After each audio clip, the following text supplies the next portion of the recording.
네, 기관의 눈으로 이어가겠습니다. 네, 오늘 애플의 첫 5G 폰이 이제 나왔잖아요. 예, 나왔는데 사전 예약했고 어저께 뭐 품절됐고요. 그래서 아이폰 12가 이제 사실은 대기 수요, 펜탑 디맨드가 있어서요.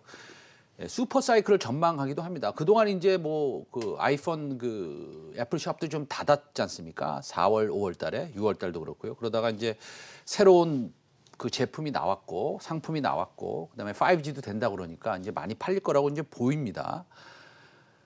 그다음에 SK 하이닉스도 인텔 이제 낸드 공장을 산다고 했고 그래서 여러 가지 이제 여쭤볼 게 많습니다. 예, 그래서 오늘 노근창 현대차증권 반도체 전문가 당연히 이시죠. 수십 년 동안 반도체만 분석하셨던 분인데 현대차증권의 리서치 센터장 노근창 센터장님 모시고 얘기 좀 나눠보도록 하겠습니다. 안녕하십니까? 안녕하십니까? 네. 아이폰 얘기하기 전에요. 예.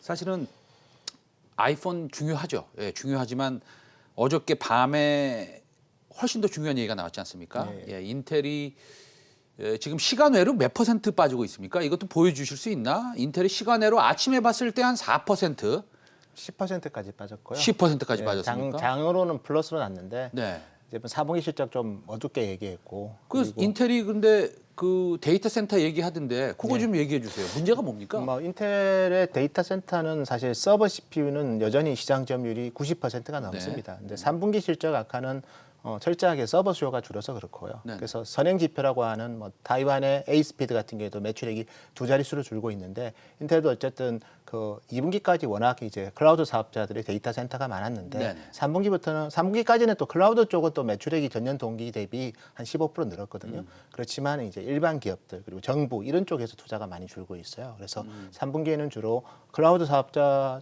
보다는 그런 정부랑 일반 기업들의 투자가 코로나 때문에 좀 경기가 안 좋기 때문에 네. 서버 투자가 줄고 있고 그거는 또 시장이 상당 부분 인지는 하고 있습니다. 왜냐하면 그것 때문에 서버 디램 가격이 급락하고 있거든요, 사실은. 그리고 4분기도 서버 디램 가격 하락은 불가피한 게 여전히 재고가 좀 많습니다. CPU 쪽도 그렇고 디램 쪽도 그렇고. 네. 그래서 인텔의 어제 시간에서 많이 빠진 거는 제가 봐도 시장에서 알고 있는 내용인데 4분기까지 조금 더 어둡게 얘기해서 좀 더 하락하지 않았나 그래 보고 있습니다. 우리가 삼성전자, SK 하이닉스를 투자를 할 때, 그 다음에 디램 반도체의 스폿 가격이 막 올라올 때, 뭐 단기적이든 장기적이든 우리가 알 수 없습니다만, 그때 사실은 데이터 센터의 수요 때문에 사실은 상당히 좋았다 이런 얘기가 있었잖아요. 근데 갑자기 저는 반도체 전문가는 아니지만 데이터 센터에 대해서 진짜로 6개월 동안 얘기를 듣고, 그렇죠? 언제나 리포트를 읽어도 데이터 센터 이런 얘기가 나오다가 그러면 데이터 센터가 굉장히 중요해지는 시점이었죠. 그러다 갑자기 데이터 센터가 나쁘다라고 얘기하면 그건 엄청나게 문제가 되는 건 아닙니까?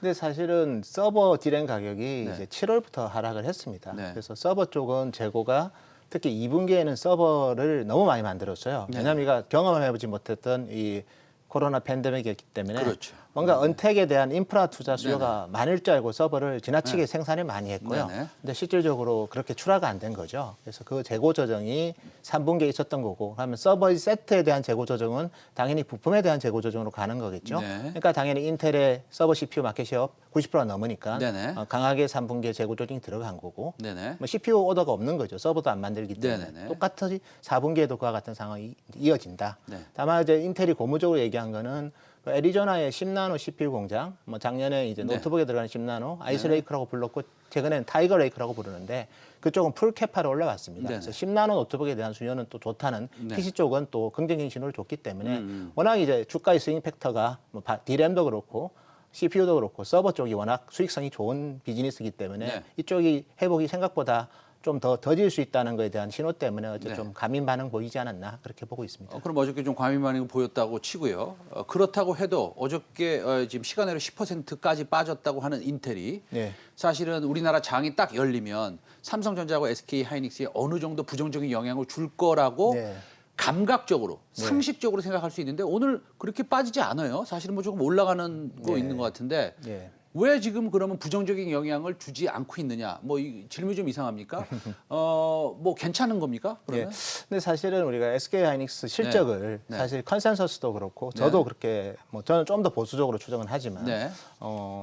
4분기까지는 이익이 감익하는 거로 다 추정하고 있습니다. 네네. SK 하이닉스도 이미? 예. 그래서 사실은 이제 메모리 기업 같은 경우에는 이 사이클 산업이기 때문에 네. 좋을 때 사면 먹을 게 별로 없어요. 네네. 그래서 남들이 나쁘다 할 때 3개월 전에 살지 6개월 전에 살지를 고민을 하는데 네네. 최근에 이제 내년 저희는 한 3월부터 좋아진다고 보거든요. 네.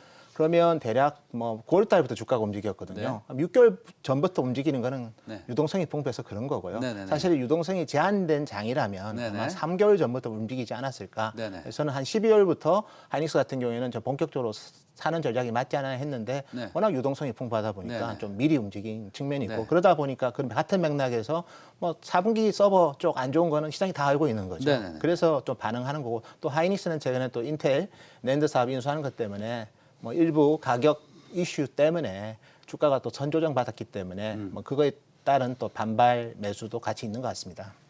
지금 시청자들이 삼성전자만 놓고 보면 굉장히 관심이 많을 거 아니에요. 그렇죠? 예, 예. 뭐 대한민국 국민이 삼성전자에 대한 관심이 있겠죠. 예. 지금 6만 원 조금 넘어가 있잖아요. 예, 예. 그러면 센터장님은 본인 그 가족이나 친구한테 삼성전자 6만 원 넘어갔는데 지금이라도 사야 된다 이렇게 말씀하시겠습니까? 아니면 조금 기다려봐라 이렇게 얘기하시겠어요? 저는 삼성전자는 뭐 3분기 실적도 네. 호실적이었던 게 뭐 반도체 가격이 하락했는데도 반도체도 이익이 순증했습니다. 3분기에도. 그만큼 프리미엄 제품에 대한 믹스가 좋고 그다음에 특히 또 IM 스마트폰 네네. 그리고 이제 4분기부터는 디스플레이까지도 좋아질 거고 네네.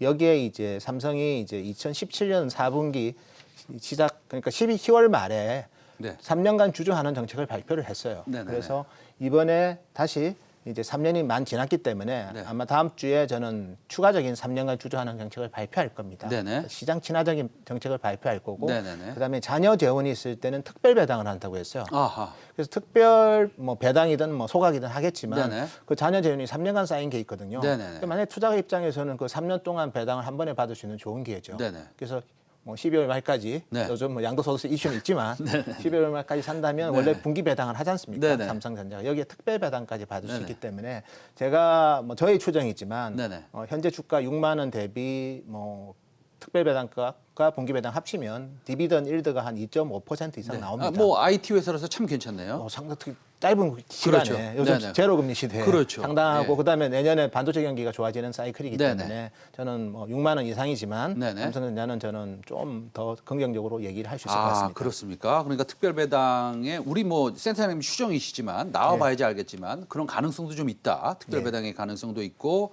그다음에 지금은 조금 분위기가 안 좋지만 사실은 삼성전자나 SK 하이닉스는 분위기가 좀 안 좋을 때 사야지. 그럼 좋을 때 사느냐 이 말씀 아니에요, 그렇죠? 좋을 때 사면 먹을 게 별로 없습니다. 그렇습니다. 예. 예. 자, 아이폰으로 그럼 넘어갈게요. 그 아이폰 보셨어요? 예. 예, 먼저 보셨죠? 아니 뭐 하여튼 뭐 어차피 한국의 출시는 뭐 지금 됐고 라인이지만 뭐 네네.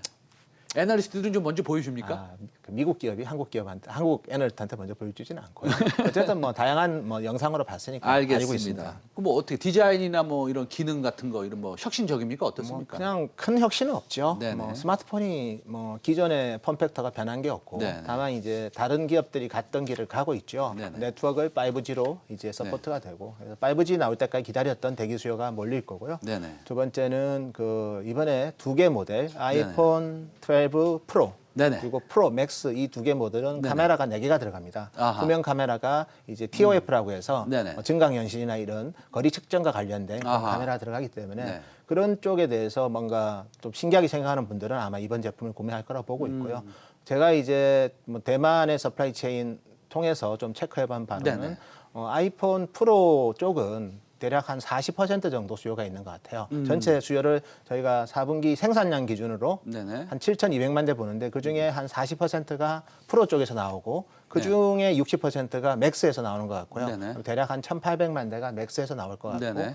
나머지 이제 아이폰 12랑 미니는 대략 한 60% 정도 되는데 네네. 최근에 이제 원래 6.1인치 아이폰 12가 뭐 한 2,500만 대 이상 생산할 거라고 봤는데 네네. 서플라이 체인을 보니까 미니에 대한 오더가 생각보다 많아요. 네네. 대만에 예를 들면 컴팩이든 네네. 유니마이크론이든 여기에서 이제 거기 들어간 PCB를 만드는데 네. 그쪽에 러시 오더가 많더라고요. 그래서 이번에 아이폰 미니가 좀 경제적인 모델이거든요. 네네. 그래서 그 제품도 좋고 맥스도 좋고 약간 양극화된 모습을 보이는 것 같습니다. 그러면은 이번에 아이폰 새로 나온 거 이것을 이 부품사에 아이폰 관련된 부품사에 슈퍼 사이클이 좀 있을 수 있다 이렇게 얘기해도 되나요? 안 되나요? 예, 저는 이번에 아이폰은 뭐 완성도가 되게 높죠. 네. 거기다가 두 가지 변화 요인들, 5G가 된다는 거, 그다음에 네네. 쿼드러플 카메라가 들어갔다는 거. 그렇기 네네. 때문에 저는 뭐 이번에는 좀 슈퍼 사이클이 될 것 같고요. 특히 대기 수요가 많았고 두 번째는 이제 보복적 소비할 때 항상 이제 보시면 그 고가품 명품에 좀 수요가 좀 몰리는 현상이 있습니다. 그래서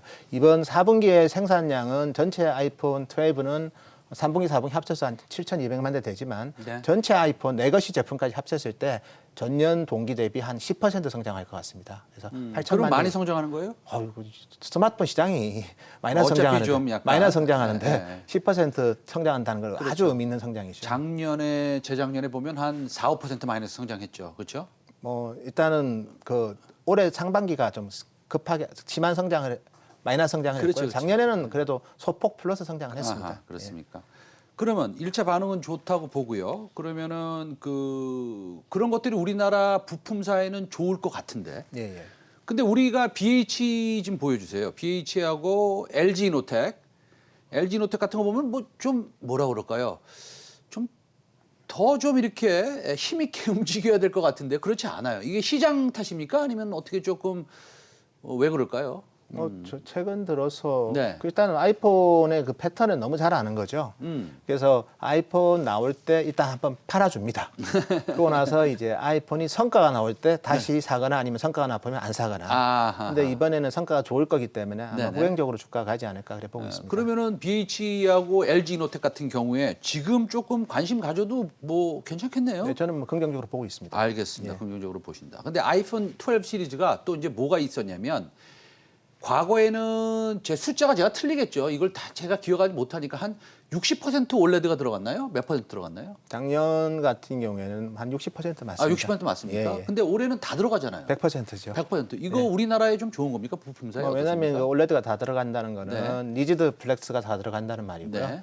리지드 플렉스가 다 들어간다는 말은 BH와 같은 그런 PC 회사한테 네. 상당히 이제 매출이 성장할 수 있는 기회 요인이 된다고 저는 보고 있습니다. 아하. 물론 올레드를 이제 뭐 삼성 디스플레이가 다 100% 공급하는 건 아닙니다. LG 디스플레이도 일부 공급하고 또 이번 모델에는 뭐 정확하게 저희가 뜯어보긴 해야 되지만 한 100만 대 정도는 비호 있게 들어갔다는 얘기도 있지만 아하. 예, 그래도 그 전체 베이스 자체가 증가하는 속도가 훨씬 그렇죠, 더 컸기 그렇죠. 때문에 뭐 국내 FPC 회사들은 상당한 실적 개선이 있지 않을까 그래 보고 있습니다. 어쨌든 간에 그러면 다 봅시다. 그러면은 사실은 그 핸드폰 시장이라는 게 재작년에는 마이너스 성장을 했고 작년에는 조금 플러스 성장했고 그다음에 상반기에는 뭐 말도 안 되게 마이너스 성장을 했을 테고 예, 예. 그런데 이게 10% 성장을 한다. 그러면 이것은 뭐 보통 굉장히 크게 성장을 한다. 이렇게 말씀하셨고 지금 슈퍼 사이클이 올 것 같아서 BH하고 LG이노텍도 사실은 관심을 가져도 된다. 이렇게 말씀을 하셨어요. SK 하이닉스로 예. 잠깐 넘어가겠습니다. 마지막으로. 그러면 이게 인텔의 낸드 메모리 사업을 인수한다 그랬는데 이게 뭐 비싸게 산 거예요? 이거 잘한 겁니까? 어떻습니까? 낸드를 샀다고 저는 얘기 안 하고요. 네. 컨트롤 IC를 샀다고 얘기합니다. 어떤 거요? 컨트롤 IC라고. 컨트롤 IC를 샀다. 왜냐하면 네. 이게 CPU가 있고, 네네. 그다음에 램이 있고, 네네. 그다음에 스토리지가 있는데 네네. 스토리지에 있는 데이터를 빨리 리드 앤 라이트를 뭐 네. 시퀀설하게 읽어드리든 아니면 랜덤을 읽어드리든 네네. 제일 중요한 핵심 이제 반도체가 컨트롤 네네. IC고요. 네. 산 거는 메모리지만 네네. 자세히 보면 비메모리를 산 거예요. 아하. 그래서 비메모리 가치는 사실은 평가를 잘해야 되는데 네네. 참고로 그 대만 기업들 두 개 회사가 노트북에 주로 들어가는 SSD 컨트롤 IC를 만드는 회사들이 있어요. 네네. 파이슨이 있고 실리콘 모션이 있는데 실리콘 모션이 US 달러로 14억 불입니다. 네네. 마켓 캡이. 네. 그다음에 파이슨 같은 경우에는 한 20억 불 정도 됩니다. 그럼 하이닉스가 예를 들어서 노트북이 오토바이라고 치면 데이터 센터 하이퍼스케일은 아주 큰 자동차라고 네네. 보시면 되거든요. 그렇죠. 네. 자동차에 들어가는 컨트롤 IC는 네. 훨씬 더 프리미엄을 받아야 네네. 됩니다. 그런 관점에서 본다면 저는 컨트롤 IC 가치만 가지고도 시장에서 저보고 너무 좋게 평가한다고 할 수도 있겠지만 네네. 그 정도 가격이 전 나온다고 보고 그건 있고요. 우리가 좀 유심히 좀 공부를 한번 해봐야겠습니다. 만약에 그 낸드 공장을 산 게 아니라 실질적으로 보면 컨트롤 IC 공장을 산 거고 그것은 사실은 비메모리 반도체 공장을 산 거라면 이게 사실은 SK 하이닉스가 좀 더 모멘텀을 받을 수 있고 네. 회사가 바뀐다고 얘기할 수도 있을 정도의 그런 이벤트다라고 생각이 듭니다. 예, 자기의 약점을 네. 극복하는 게 M&A의 목적이죠. 네. 강점을 보강하는 거는 그렇게 아름다운 게 아니고요. 유일한 단점이 엔터프라이즈에 들어가는 컨트롤 IC였고 또 알겠습니다. 실질적으로 그걸 개발하기 위해서 많은 돈을 썼어요. 네. 그래서 이번에 한 번에 해결할 수 있었습니다. 알겠습니다. 오늘 좋은 말씀 많이 들었습니다. 살짝 놀라기도 했습니다. SK 하이닉스의 컨트롤 IC 제가 공부는 거기 좀 덜 됐는데 그거 좀 공부해 보도록 하겠습니다. 노군창 현대자증권 리서치 센터장님, 예, 종종 자주 뵙겠습니다. 오늘 감사합니다. 감사합니다. 네.